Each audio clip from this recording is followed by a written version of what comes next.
Šajā projektā centos iekļaut visu svarīgo informāciju, kas būtu jāzina esošajam vai topošajam takša saimniekam.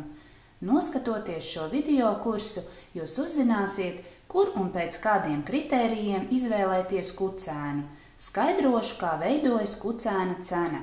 Dalīšos pieredzē par to, kā sagatavoties kucēna ienākšanai ģimenē, iekārtojot tam atbilstošu un drošu vidi.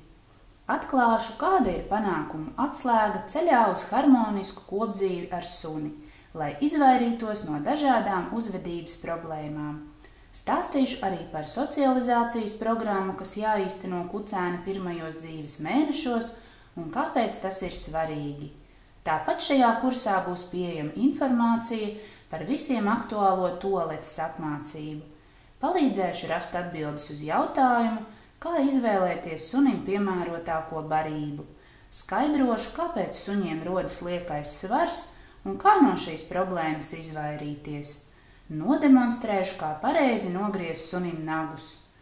Stāstīšu par suņa uzvedības un apmācības pamatprincipiem. Apskatīsim nemazāk svarīgu tēmu, proti viens mājās, jeb ko darīt, ja suns rej, gaudo un demolē mājokli tiklīdz paliek viens. Dalīšos pieredzē par takšu saimniekiem aktuālo tēmu, muguras problēmām, to cēloņiem, ārstēšanu, rehabilitāciju un profilaksi.